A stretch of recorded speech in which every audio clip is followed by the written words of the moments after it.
As we conclude this four-part series, we talk to two men and their stories about walking away from a life of crime and what they are doing to rebuild a community that has been plagued with violence. Marlon fits the criteria of being Muslim, a deportee, and lives in East Port of Spain. He describes a life of crime as one taken due to pressure and a route to survival. I think I just was trying to survive, just like most young people out here today. They're just trying to find a way. Unfortunately, along the way, what happens is that we find people who would advantage young people in one way or the next, whether it's economics, whether it's physical, verbal abuse comes. And at some point, me, as a young man, decided I can't take this anymore. No, it wasn't Trinidad, it was America, but the same thing happening with peer pressure in Trinidad as well. Having left a life of crime, Marlon is now giving back to his community in a way that is unimaginable. He says his role is to uplift the area and to quell the violence in the community. Men, I think, sometimes need that opportunity. They need somebody to trust them, somebody to talk to them and guide them through, because on the corner they only hear one set of talk. And most of the time it's about girl, alcohol, drugs, gun, or nothing really productive sometimes is spoken on any corner that these young men hang out on.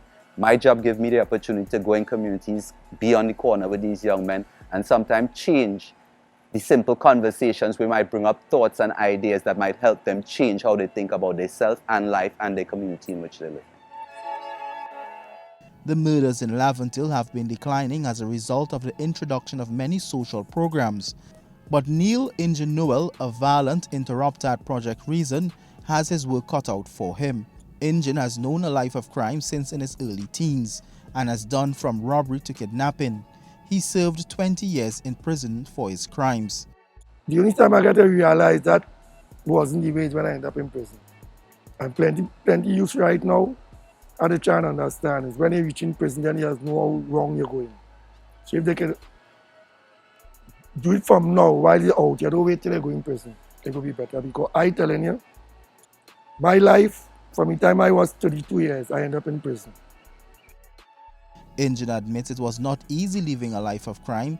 He says it was the intervention of good friends and religion which saved his life. His role in his community is now to promote positivity and in some instances prevent gang rival activity. So I had to let them know about crime. Crime don't pay. It will pay when you're robbing. When you're doing it, you don't feel you're getting paid because you're getting money in your pocket.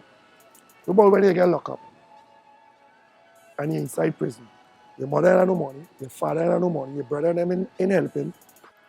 The little money you rob and you get, who are you going to? The lawyer and the bailer. So it comes like you lost all hope. You lost right to.